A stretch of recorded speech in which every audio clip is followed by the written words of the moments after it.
শুভেচ্ছা সহ আমন্ত্রণ জানাচ্ছি বাংলাভিউ রাতের সংবাদ আয়োজন নিয়ে বার্তা কক্ষে রয়েছি আমি সত্যজিৎ সিংহ। বিস্তারিত সংবাদের শুরুতেই জানিয়ে দিচ্ছি লতিফ ট্রাভেলস সংবাদ শিরোনাম।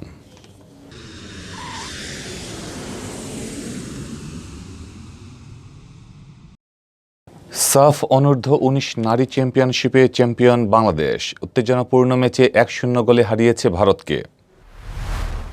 সিলেট চেম্বারের প্রেসিডিয়াম গঠন নিয়ে জটিলতা দ্রুত নিষ্পত্তির আদেশ উচ্চ আদালতের। নতুন কমিটির কাছে দায়িত্ব হস্তান্তরের ১৫ দিনের স্থিতাবস্থা। নোমানের অনুপস্থিতিতেই শুরু হচ্ছে রায়হান হত্যা মামলার বিচার। ইন্টারপোলের মাধ্যমে দেশে ফেরানোর দাবি মায়ের। দখল দূষণ আর ভরাট হয়ে বিপন্ন সুরমা, শীতকালে পরিণত হয় নালায়। নাব্যতা হারানোর কারণে বর্ষায় পানি ঢোকে নগরে। সিলেটের ফেঞ্চুগঞ্জে প্রতিবন্ধী উন্নয়ন পরিষদের গণশুনানি, সমস্যা শুনে সমাধানমূলক দিক নির্দেশনা দিলেন বিজ্ঞজনেরা। বাহরাইনস্থ বাংলাদেশ দূতাবাসের উদ্যোগে আন্তর্জাতিক অভিবাসী দিবস উদযাপন। আপনারা দেখছিলেন লতিফ ট্রাভেলস সংবাদ শিরোনাম। এবারে বিস্তারিত। সাফ অনূর্ধ্ব ১৯ নারী চ্যাম্পিয়নশিপে চ্যাম্পিয়ন হয়েছে বাংলাদেশ। কমলাপুর স্টেডিয়ামে অনুষ্ঠিত ফাইনালে বাংলাদেশ ১-০ গোলে ভারতকে হারিয়েছে। ৮০ মিনিটে ম্যাচের একমাত্র জয়সূচক গোল করেছেন আনাই মুঘিনী।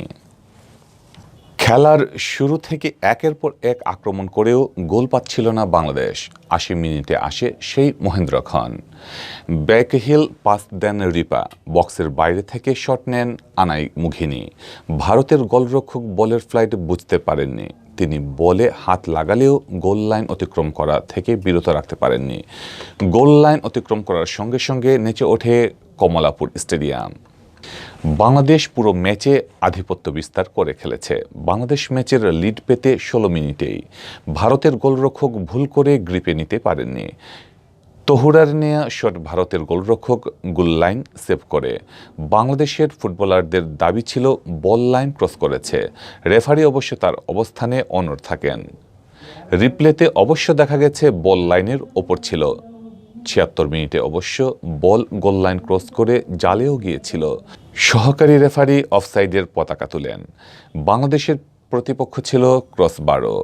২৫ মিনিটে বাংলাদেশের থ্রো ইন থেকে করা আক্রমণ সাইড পোস্টে লেগে ফেরত আসে। দ্বিতীয়ার্ধের প্রথম মিনিটে শামসুন্নাহার জুনিয়রের শটও পোস্টে লাগে। ভারত পুরো ম্যাচে সেই রকম আক্রমণ করতে পারেনি। Sylhet chamber of commerce and ইন্ডাস্ট্রির নির্বাচন সংক্রান্ত সকল কার্যক্রমের উপর আনীত অভিযোগ দ্রুত নিষ্পত্তির আদেশ দিয়েছেন উচ্চ আদালত। বাণিজ্য মন্ত্রণালয়ের বাণিজ্য সংস্থা বিভাগের পরিচালকের কাছে দাখিল করা এ অভিযোগ ১৫ দিনের মধ্যে নিষ্পত্তিসহ নতুন কমিটির কাছে দায়িত্ব হস্তান্তরেরও স্থিতাবস্থা আদেশ দিয়েছেন উচ্চ আদালত। Sylhet chamber of commerce and ইন্ডাস্ট্রির পরিচালক আব্দুর রহমান জামিলের করা রিট পিটিশনের আদেশে বিচারপতি এম এনায়েতুর রহমান ও বিচারপতি মুস্তাফিজুর রহমান সমন্বয়ে গঠিত হাইকোর্ট ডিভিশন বেঞ্চ বুধবার এ আদেশ জারি করেন। এর আগে সোমবার আব্দুর রহমান জামিল চেম্বারের নির্বাচন পরবর্তী কার্যক্রমের উপর অন্তর্বর্তীকালীন স্থগিতাদেশ চেয়ে বাণিজ্য মন্ত্রণালয়ের বাণিজ্য সংস্থা বিভাগের পরিচালকের কাছে আবেদন করেন। পরবর্তীতে তিনি বিষয়টির নিষ্পত্তি চেয়ে উচ্চ আদালতে রিট পিটিশন দাখিল করেন। রিটে বিবাদী করা হয়েছে বাণিজ্য মন্ত্রণালয়ের বাণিজ্য সংস্থা বিভাগের সচিব, এফবিসিসিআই এর সালিশ ট্রাইব্যুনালের chairman, Sylhet chamber of commerce and ইন্ডাস্ট্রির ইলেকশন আপিল বোর্ডের চেয়ারম্যান, ইলেকশন বোর্ডের চেয়ারম্যান আব্দুল জব্বার জলিল, ইলেকশন বোর্ডের ২ সদস্য অ্যাডভোকেট মিসবাউর রহমান ও মোহাম্মদ সিরাজুল ইসলাম শামীম এবং সিলেট চেম্বারের সভাপতিকে। ক্রোকের জন্য বাড়িতে গিয়ে নোমানের কোনো মালামাল পায়নি পুলিশ। এবার পত্রিকায় বিজ্ঞপ্তি দেবে আদালত। এরপর আইন অনুযায়ী নোমানের অনুপস্থিতিতেই শুরু হবে সিলেট নগরীর বন্দরবাজার পুলিশ ফাঁড়িতে রায়হান আহমদ নামের যুবক খুনের মামলার বিচার কাজ।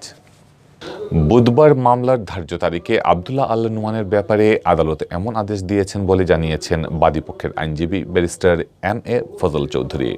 এ সময় আদালত প্রাঙ্গণে উপস্থিত ছিলেন নিহত রায়হানের মা সালমা বেগম। তিনি ইন্টারপোলের মাধ্যমে ফ্রান্সে অবস্থানরত নোমানকে দেশে ফিরিয়ে আনার দাবি জানান। মামলার অপর ৫ আসামি বর্তমানে কারান্তরীণ রয়েছেন। তারা সবাই পুলিশ সদস্য। বাদীপক্ষের আইনজীবী ব্যারিস্টার এম.এ. ফজল চৌধুরী জানান, পলাতক আসামি আবদুল্লাহ আল নুমানের মালামাল ক্রোক করতে হুলিয়া ও ক্রোকি পরায়না জারি করেছিলেন আদালত। কোম্পানীগঞ্জ থানা পুলিশ তার বাড়িতে গিয়ে তাকে পায়নি, তার কোনো মালামালও পাওয়া যায়নি। এ বিষয়ে একটি প্রতিবেদন আদালতে দাখিল করেছে পুলিশ। এম.এ. ফজল আরও বলেন, পরবর্তী আদেশের জন্য বুধবার ধার্য তারিখ ছিল। আদালত পত্রিকায় বিজ্ঞপ্তি ছাপানোর নির্দেশ দিয়েছেন। কমপক্ষে 2টি পত্রিকায় নুমানের বিষয়ে বিজ্ঞপ্তি ছাপানো হবে। এর মধ্যে তাকে অবহিত করা হবে যে তিনি আদালতে হাজির না হলে তার অনুপস্থিতিতে বিচারকার্য শুরু হবে। পত্রিকায় বিজ্ঞপ্তি প্রকাশ শীঘ্রই হবে বলেও জানিয়েছেন এই আইনজীবী।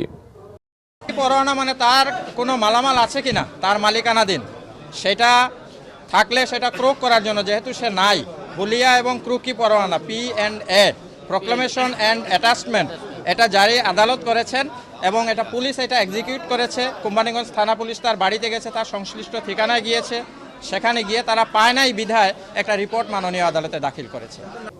বুধবার সকালে সিলেটের মুখ্য মহানগর হাকিম আদালতের বিচারক মোহাম্মদ আমিরুল ইসলামের আদালতে রায়হান হত্যা মামলায় কারান্তরীণ 5 পুলিশ সদস্যকে হাজির করা হয়।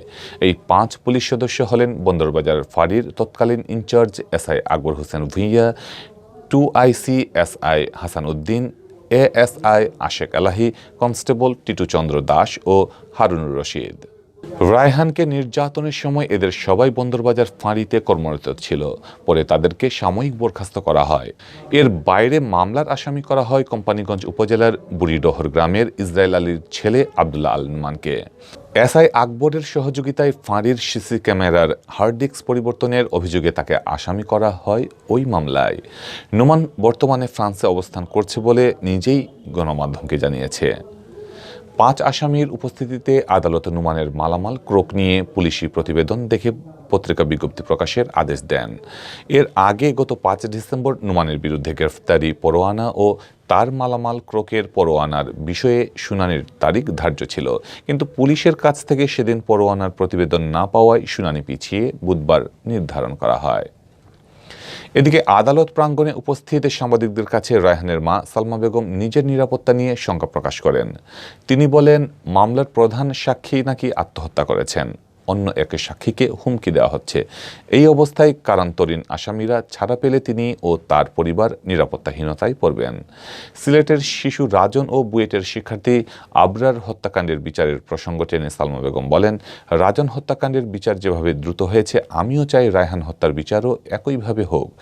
রাজন ও আবরার হত্যাকাণ্ডের সাথে জড়িতদের মতো রায়হানকে নির্মমভাবে নির্যাতন করে যারা খুন করেছে, তাদেরও যেন সর্বোচ্চ শাস্তি ফাঁসি হয়।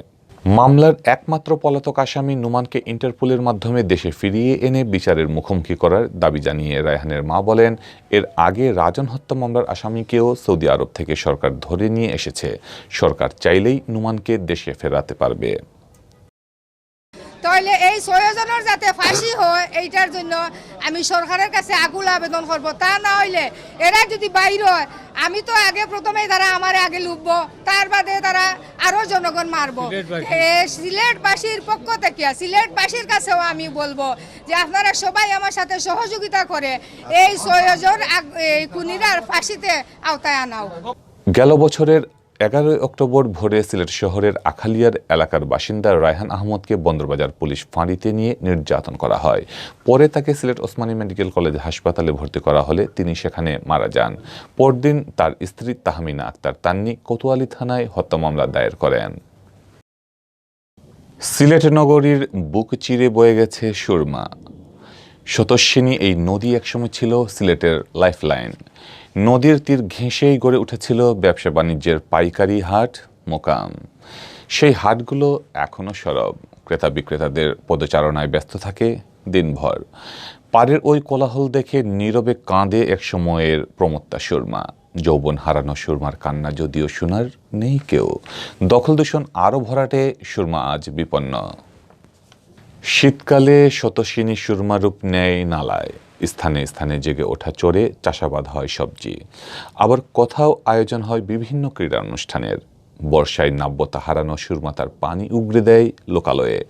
বিভিন্ন ছড়াখাল আর পার উপচে সুরমার পানিতে সৃষ্টি হয় জলাবদ্ধতার। সিলেট নগরীর কাজিরবাজার থেকে কুশিঘাট পর্যন্ত সুরমা নদীর উভয় পারে একসময় ছিল সারি সারি অবৈধ স্থাপনা। প্রভাবশালী দখলদাররা নদী দখল করে দোকানপাট তৈরি করে ভাড়া দেন ব্যবসায়ীদের কাছ থেকে। বেশ কয়েক বছর আগে সেই স্থাপনাগুলো বেশিরভাগই উচ্ছেদ করা হয়। এতে কিছুটা হলেও স্বস্তি মিলে সুরমার। এরপরও বিভিন্ন স্থানে নানা কৌশলে দখল করে রাখা হয়েছে নদী। তীরে বর্জ্য ফেলে একদিনে ভরাট করা হচ্ছে। এরপরও বিভিন্ন স্থানে নানা কৌশলে দখল করে রাখা হয়েছে নদী। তীরে বর্জ্য ফেলে একদিনে ভরাট করা হচ্ছে নদী। অন্যদিকে দূষিত হচ্ছে পানি। দূষণের এই উৎসব চললেও সুরমার পরিবেশ রক্ষায় কারো কোনো উদ্যোগই নেই। আর পানি যে জায়গা তখন থাকার কথা নীল কালার, এই জায়গাটা বা গুলাটে পানি নদী দূষণের কারণে। তারপরে নদীর প্লাস্টিক আবর্জনা মানে যে জেলা ফালাই যায় না মধ্যে, যার ফলে পরিবেশের লাগেও ক্ষতিকর, আমরা লাগেও ক্ষতিকর। তাই চাই সরকার যাতে কোনো ভালো পদক্ষেপ নেয় এই বিষয়ে। আর পার্মানেন্টলি নেই, 2 দিন করিয়া 2 দিন লাগে দেখা যায় আছে, তারপরে অনেক সময় লাগিয়ে যায়। যখন নেই পার্মানেন্টলি একটা উদ্যোগ নেই যাতে আমরা পরিবেশটা সুন্দর রাখে, আমরাও সুন্দরভাবে বাঁচতে পারি। সুরমা নদী পানি দূষিত হইতে আছে, বিভিন্ন ময়লা আবর্জনা ফালাইয়া এবং দূষিত করতে আছে। এখানে মানুষ গোসল করে, পানি খাওয়ার জন্য ব্যবহার করে, হোটেলে নেয়, বিভিন্ন কাজে লাগায়, আমরাও ব্যবহার করি। ময়লা আবর্জনা ফালাইয়া খুব দূষিত হইতে আছে। সরেজমিনে ঘুরে দেখা গেছে নগরীর কাজিরবাজার ও কালীঘাট এলাকায় নদীর তীরকে আবর্জনার ভাগাড়ে পরিণত করেছেন স্থানীয় ব্যবসায়ীরা। সারাদিনের উচ্ছিষ্ট এনে ফেলা হচ্ছে নদীতে। ময়লা আবর্জনার পাশাপাশি পলিথিন ও প্লাস্টিক সামগ্রী তীরে ফেলায় ধীরে ধীরে ভরাট হচ্ছে নদীতে। জেগে উঠেছে বড় বড় চর। কাজিরবাজার ও কালীঘাট এলাকায় সুরমা নদী পরিণত হয়েছে ছড়ায়। হেঁটে পারাপার হওয়ার উপক্রম। নদীর বুকে জেগে ওঠা বিশাল চরে কেউ কেউ চাষাবাদ করেছে সবজি। নগরীর দক্ষিণ কুশিঘাট এলাকায় বিশাল চরকে মাঠ বানিয়ে শিশুদের ফুটবল ও ক্রিকেট খেলতে দেখা গেছে। বর্ষায় যে সুরমার স্রোত দেখে অনেকে পানিতে নামতে ভয় পান, সেই সুরমায় শীতকালে বইছে যেন অশ্রুজল। নদী তীরবর্তী অনেক লোক সুরমা নদীর পানি ব্যবহার করে থাকেন, কিন্তু দূষণের কারণে এখন সেই পানি ব্যবহার করা কষ্টসাধ্য হয়ে দাঁড়িয়েছে। আমাদের যে সুরমা নদী, এই সুরমা নদীর আশেপাশে অনেক ময়লা আবর্জনা ফেলা রাখা হয়েছে এবং এই নদীর পানিতে অনেকেই গোসল পারে এবং অনেকেই পানি খাওয়ার জন্য ব্যবহার করছে, কিন্তু দেখা যাচ্ছে পানিটা দূষিত পানি খায় অসুখ বিসুখ হচ্ছে। আমরা তো আর জায়গা নেই গোসল দেওয়ার, ওই নদীতে আমরা গোসল দিই, মহিলা হইলে হালায় কাজটা করিয়া রাখছে, বুঝছেন? আমরা তো আর যাওয়ার জায়গা নাই, গাঙ্গুর পার থাকি। বর্ষায় সুরমা নদী ভিন্ন রূপ নেয়। সিলেট নগরীর পানি নিষ্কাশনের একমাত্র মাধ্যম হচ্ছে সুরমা, কিন্তু খননের অভাবে নাব্যতা হারানো সুরমা বর্ষায় নগরীর পানি নিষ্কাশনের সক্ষমতা হারিয়েছে গেল কয়েক বছর ধরে। নগরীর ছড়া খালগুলো খনন হওয়ায় সেগুলোর বেড়েছে নাব্যতা। অন্যদিকে সুরমার নাব্যতা কমে যাওয়ায় ছড়া খালের উৎসমুখ হয়ে গেছে উঁচু। ফলে বর্ষাকালে পানি নিষ্কাশন তো দূরের কথা, নদীর পানি বৃদ্ধি পেলে তা ছড়া খাল দিয়ে প্রবেশ করে নগরীর ভেতর। ওই সময় নগরীর উপশহর সুবানীঘাট ও ছড়ার পারসহ নদী পরবর্তী বিভিন্ন এলাকায় দেখা দেয় জলাবদ্ধতা। সুরমার পানিতে তলিয়ে যায় এসব এলাকার বাসাবাড়ি, রাস্তাঘাট ও ব্যবসা প্রতিষ্ঠান। এদিকে সুরমা নদীর বিভিন্ন অংশ খননে 120 কোটি টাকার একটি প্রকল্প একনেকে পাশ হলেও সেই কাজ শুরু হয়নি। পররাষ্ট্রমন্ত্রীর চেষ্টায় সুরমাসহ সিলেটের 78টি নদী খননের একটি প্রকল্প হাতে নিয়েছে পানি উন্নয়ন বোর্ড, কিন্তু সেই প্রকল্পের কাজও শুরু হয়নি। ফলে সুরমার কান্না থামছেই না। সিলেট সিটি কর্পোরেশনের মেয়র আরিফুল হক চৌধুরী জানান, নদীর তীরবর্তী বিভিন্ন কারখানা তাদের বর্জ্য পানিতে ফেলে দেয়। কালীঘাটের ব্যবসায়ীরাও একইভাবে বর্জ্য ফেলে পানি দূষণ করছেন। সুরমাকে বাঁচাতে হলে তীরবর্তী এলাকা থেকে সব ধরনের কলকারখানা সরিয়ে নিতে হবে। সমন্বিত উদ্যোগ ছাড়া কোনোভাবেই সুরমা নদীকে বাঁচানো সম্ভব নয়। সিলেটের ফেঞ্চুগঞ্জ উপজেলায় প্রতিবন্ধী উন্নয়ন পরিষদের গণশুনানি অনুষ্ঠিত হয়েছে। বুধবার সকালে ফেঞ্চুগঞ্জ উপজেলা পরিষদের হলরুমে অনুষ্ঠিত গণশুনানিতে সভাপতিত্ব করেন ফেঞ্চুগঞ্জ উপজেলা নির্বাহী অফিসার রাখি আহমেদ। উপজেলা প্রতিবন্ধী উন্নয়ন পরিষদের সভাপতি হাবিলুর রহমান জুয়েলের সঞ্চালনায় ফেঞ্চুগঞ্জ উপজেলা প্রতিবন্ধী উন্নয়ন পরিষদের আয়োজনে মানুষ মানুষের জন্য ফাউন্ডেশন ও এফসিডিও এর সহযোগিতায় গণশুনানি বাস্তবায়ন করে পক্ষাঘাতগ্রস্তদের পুনর্বাসন কেন্দ্র সিআরপি। অনুষ্ঠানে প্রধান অতিথির বক্তব্য রাখেন ফেঞ্চুগঞ্জ উপজেলা পরিষদের চেয়ারম্যান বীর মুক্তিযোদ্ধা নুরুল ইসলাম। মূল প্রবন্ধ উপস্থাপন করেন সিআরপির বিভাগীয় প্রকল্প কর্মকর্তা মোহাম্মদ গিয়াসউদ্দিন। বিশেষ অতিথির বক্তব্য রাখেন উপজেলা স্বাস্থ্য কর্মকর্তা ডক্টর কামরুজ্জামান, উপজেলা মাধ্যমিক শিক্ষক সমিতির সাধারণ সম্পাদক মাওলানা হারুনুর রশিদ, উপজেলা সমাজসেবা কর্মকর্তা আবু সাইদ মিয়া, উপজেলা সহকারী শিক্ষা কর্মকর্তা মাহমুদুর রহমান, ফেঞ্চুগঞ্জ প্রেস ক্লাবের সাধারণ সম্পাদক তাজুল ইসলাম বাবুল। গণশুনানিতে প্রতিবন্ধীদের নানা সমস্যা ও চাহিদা শুনে সমাধানমূলক দিক নির্দেশনা দেন সংশ্লিষ্টরা।